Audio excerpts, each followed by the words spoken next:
Hello, everyone, and welcome back. I'm absolutely delighted to be able to introduce you to not only, I suppose, this keynote presentation, but this upcoming panel around brand purpose, be brave or go home.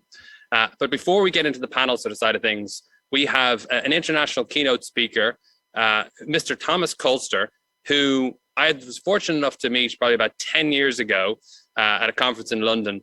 And this man is the man behind the book Goodvertising and also his recent book, The Hero Trap.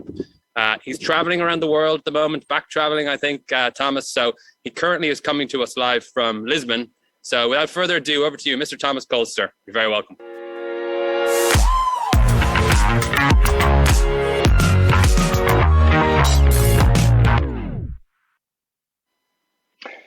Thank you so much, Gavin. And yes, that was a decade ago.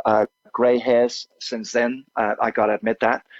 And don't forget, all of you watching, stretch out a little bit, relax a little bit, lean back. It's tough to be sitting there just nonstop watching people.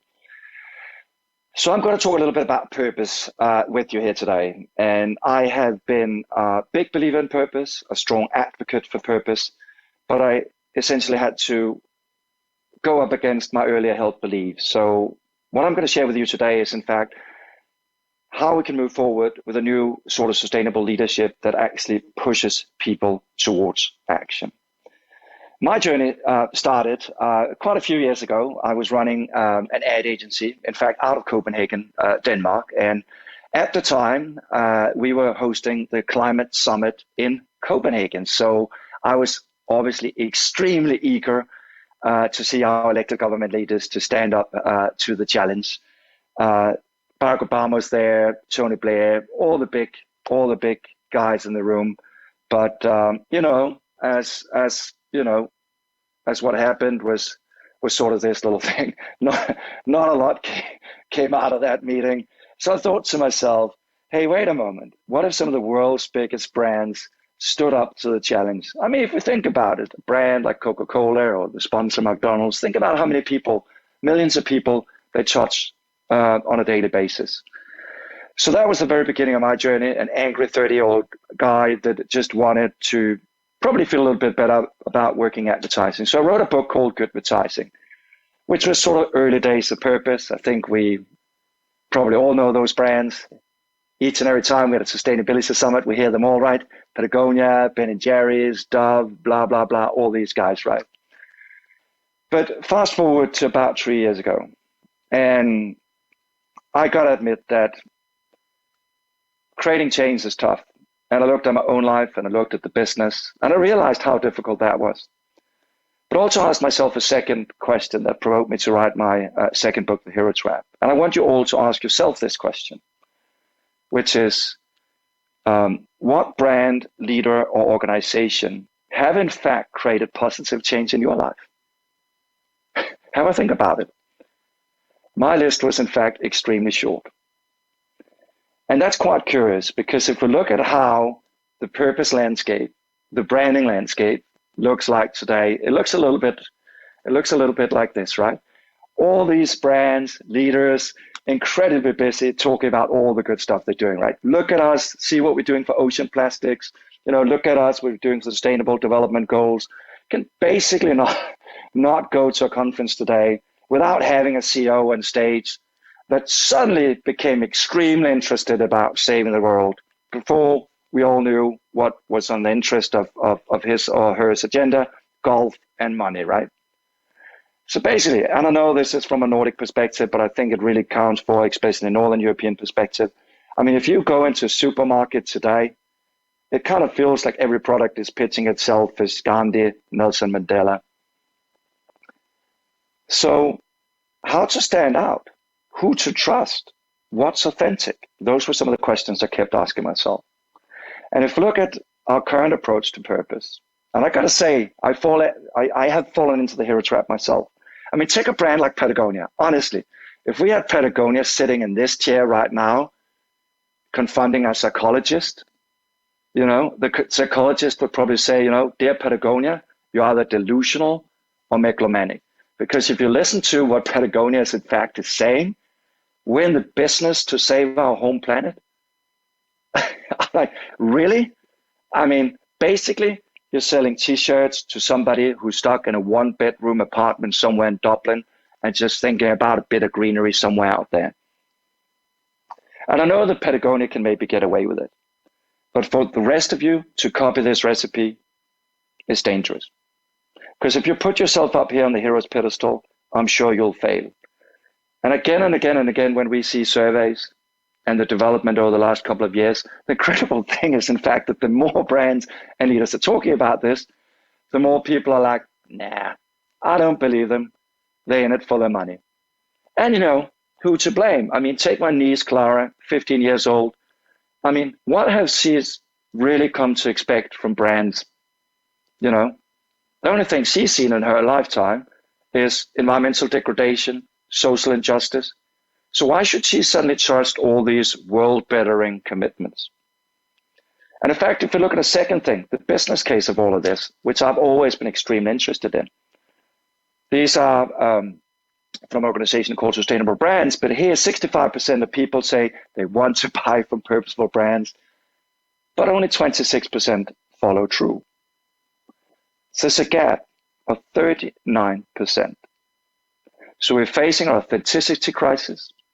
We're facing an overcrowded market where everybody claiming to be a hero, and somehow the business case is not adding up. But maybe it's not so strange, in fact, if you think about it. I mean, each and every year we do these New Year's pledges, right? And and just a couple of weeks into January, you know, we already have the first couple of broken promises, and they often end up just being a new beginning to bad old habits. And in fact, the truth is, we have to create change. There's an urgency to what we're creating. But think about it. I don't know how many of you smoke, but for those of you who have tried to quit cigarettes, it's tough, right? The doctor might tell you to quit them. You know, your loved one might tell you to quit them. They even put out, you know, an extremely sort of violent, disgusting image on the cigarette pack, and yet still you keep smoking. Because the only one who can, in fact, create change in your own life is you. So one of the things that I did for this book was I interviewed loads of leaders, small brands, big brands, to try and understand what it takes to actually really create change. And one of the companies, because I asked you to answer that one question, in fact, what brand have actually created positive change in your life? And one of the brands that actually have done that in my life is Danish brand called Årstiderne, which loosely translated means seasons. Because I was feeling guilty about always being stuck in an airplane. So in a way, I haven't been to Dublin, but I'd love to go at some point. But I felt bad about that. But I thought about where can I sort of minimize my climate impact in a different area. And I love cooking. And I got to admit that, you know, being born in Denmark, food there is definitely not recommendable. I mean, it's overboiled potatoes, it's broccoli that sort of tastes like salt water, and it's like pork meat that's like thick like this sole. So not really like the best of food cultures altogether. But I wanted to learn how to eat more plant-based and kind of embrace plant-based cooking. And I was to deliver this box of farm fresh produce to my doorstep. But secondly, it also comes with a recipe teaching me how to create better vegan and vegetarian food. And interviewing their CEO, it was interesting because he didn't talk about a big world food revolution of sorts, you know, making tomorrow better one bite at a time or whatever it is. He talked about earth connection, something that each and every one of us have to discover for ourselves. The connection with the cooking, with the plant-based cooking, the connection with the vegetables and the produce. And so obviously, when I'm successful and I've done this beautiful vegan pie, I like to share that with my friends and community. You can definitely see that on my Instagram. But again, change is tough, and to be honest, probably most of the time, it looks a little bit like this. But isn't really that the thing we're faced with today? All those brands trying to commit themselves to purpose, standing up for all sorts of nonsense today. And the landscape has changed dramatically.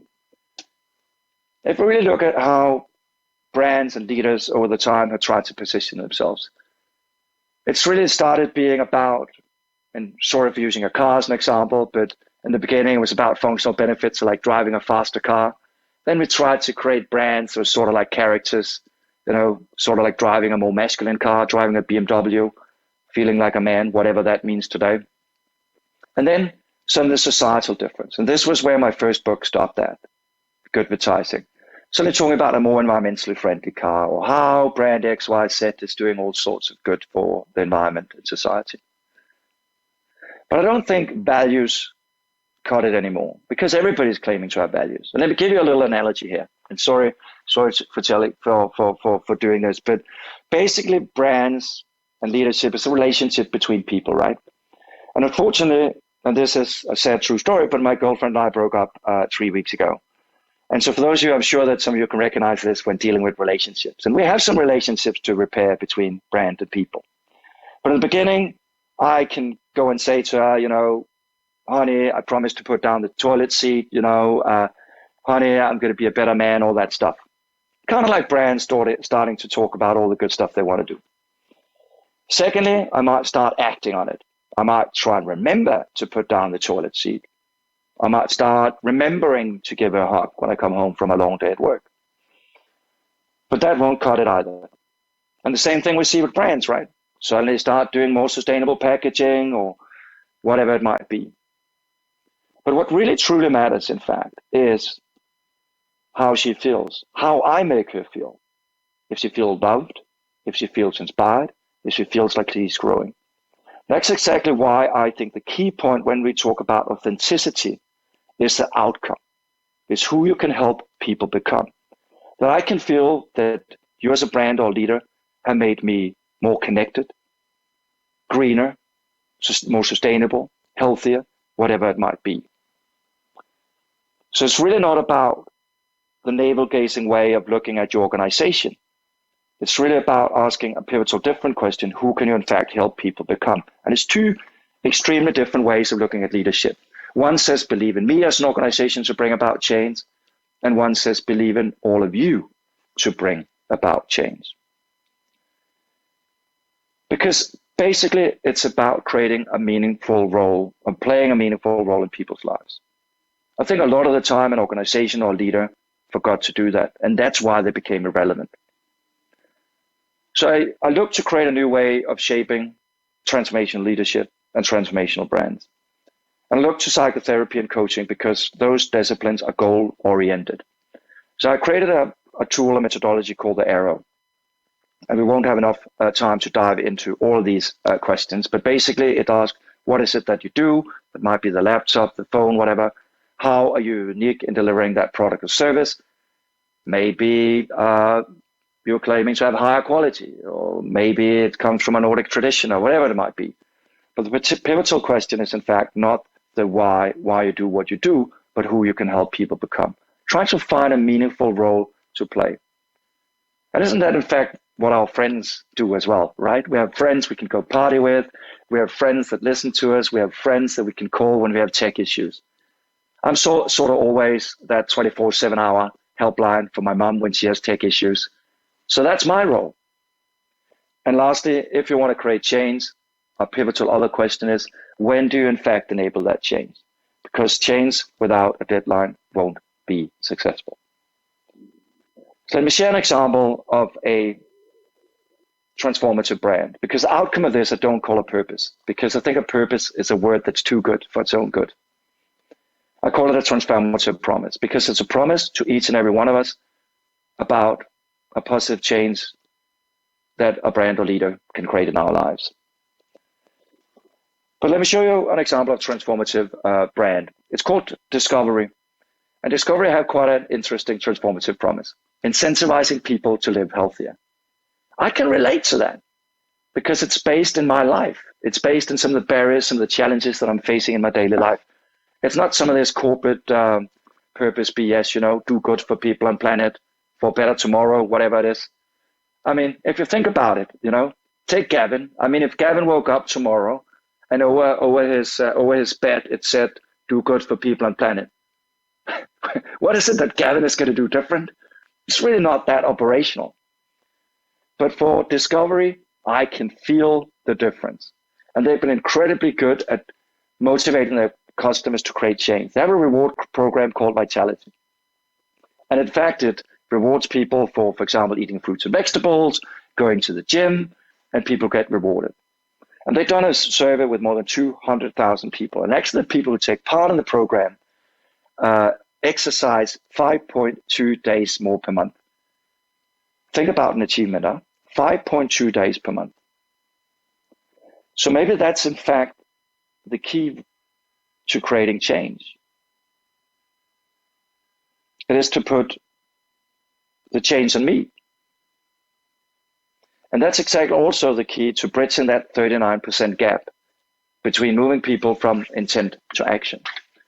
But let me just explore this a little bit further. As I said, I come from the world of advertising. Not that I'm actually really proud of it, to be honest, but I wanted to compare purposeful commercials with transformative commercials, right? So the first commercial I want to share with you here today is from Budweiser. Again, classic sort of purpose lingo, right? This bot's for better tomorrow. Oh, whatever. But anyways, what they wanted to tell all of us was in fact that now they are offsetting the brewing process, or some of the beer has actually been produced using wind energy. Great on them. But let's compare that to a transformative message. It comes from a brand, Always. And basically what Always wanted to do was give these young women confidence. And one of the ways they wanted to do that was in fact to change the sentence like a girl to one that unfortunately still in many societies is seen as one of weakness. You run like a girl. You're not running as fast and strong as the men, to something that was a sentence of confidence. And when we look at the research results, it was quite interesting, right? All of these commercials have been tested true and true. The ones with a little underline of transformative ones. But in brand warmth, they all did pretty good. They all been tested true and true, right? So not a big surprise there. But when we in fact look at competence, it's quite interesting. So even though the brand doesn't talk about itself and how great it is in the transformative approach, it still looks like they're doing more or less equal. And some of you might, I don't know. I have a thing. I just sold my house the other day, and I have a beef with real estate agents. I don't know if you can recognize that, but there's something with real estate agents. I just don't trust them, right? There's two types of real estate agents. There's the one real estate agent that come into my house and says, you know what, Thomas, we have sold a bunch of houses. If you sell now, you've got to get €1 million, all this stuff. And then there's this other real estate agent who comes in and says, hey, Thomas, why are you selling? What is it that you're looking for? Are you in a phase where you want to have kids? Where are you at? Two different approaches. But the interesting thing about this piece of research is when we look at motivation, because when brands take the transformative approach, people are on average 29.6% more motivated by that message. And even more importantly, people are on average 29.4% more willing to pay a premium price. So maybe that's actually not that surprising, because if we take Årstiderne, Seasons, the little food box company that I shared with you before, I'm not as price sensitive because I feel they play a meaningful role in my life. Why should I change them? But transformation and playing a meaningful role in people's lives should also be a key lesson for us moving forward after the pandemic. Because I think we all realized during the pandemic that the best things in life aren't things. So why is it that the only thing brands can do is plug in products? There's so many things that brands can help us do. There's so many meaningful roles to be explored out there. And you brands, you lose out when you don't know what you want to do in my life. And I think basically also the fact is that for some weird reason, for those of you who have kids that are growing up, most brands treat kids like moms and dads treat teenagers, right? We don't really want to let them go, right? We're kind of hanging on to them, showing up at the football matches. Why are we keeping doing that to people as well? Because the truth is today that guys like this is in control. We're all in control. I mean, basically, if you think about it, young people can do everything they want with the click of a button. Why should they listen to you, brands? They see themselves as the agents of change. So the last little thing I want to touch upon here is another tool, which is really about opening up for people's creativity, aspirations across the whole marketing mix. So this model is called the wheel, and basically the further out you go, the more power you give to each and every one of us across the whole marketing mix, from pricing, promotion, placement, wherever. Look at brick and mortar stores, right? Why are brick and mortar stores failing? Because all they do are selling products. It kind of still feels like going into one of those old communist stores, right? And you just have this line of vacuum cleaners lined up, and you're like, wow, a blue vacuum cleaner. Whoa, this vacuum cleaner. We haven't changed, honestly. But think about IKEA. IKEA, we all know IKEA, right? Famous for breaking up couples. Famous for big malls, labyrinth-like malls, right? And in fact, just across from the street where I used to live in Copenhagen, they created this store because they're all about making people live more sustainably at home and obviously helping each and every one of us decorate our lovely homes. But it's 150 square meters design studio, and beside a desk is sitting designers ready to help each and every one of us. So they play a meaningful role in our lives. Or take when you open up your campaign efforts, in fact. I'm sure you have seen this campaign before. It's an outdoor reseller selling things like Patagonia. So on Black Friday, obviously, they didn't want people to go and shop. They wanted people to opt outside. But they put the campaign in the hands of each and every one of us. So when we went outside, we could use the hashtag, we could share and take part in this beautiful movement. So by utilizing people's passion, they turn each and every one of us into an activist. And it's incredible when we look at the results. From 2015, only 1.4 million people took part, to 2018, 15 million people taking part in this effort. So it really matters. Or even take car rental companies. What a stupid model when you insist on business on your terms, right? I have to go all the way down to the car rental company, wait in line, pick up the car, drive around, put fuel on it, deliver the car back. Why don't do business on my terms, in fact? Such as Drive Now, where I can pick up a car whenever I want it, I can leave it wherever I want it. Or what's up with these terms and conditions? I absolutely hate that. The other day when I moved, I had to terminate my phone contract, right? They have a 3-month binding period. What's up with that? When my girlfriend and I broke up, should I tell her, you know what, sorry, honey? Nah, you're going to have to stick with me for 3 months more. I'm sorry. That's not a way to run relationships. So I think we really need to take a harsh look at the way that we want to create sustainable leadership going forward, because we're risking that people don't trust our efforts. We're risking the very businesses and brands that we're here to build, protect, and nurture. And for me, great leadership, there's nothing better than what you can make people basically achieve. And we know that young people want to live more sustainably. There's an open door. And there's another thing. I don't have to tell you all that, because we all know that we are facing quite an emergency across our planetary systems, our socioeconomic systems. So we need to understand what it takes to move people towards action. We can only do that if we change the way we look at leadership. I know that I started with a cheeky photo of Jesus.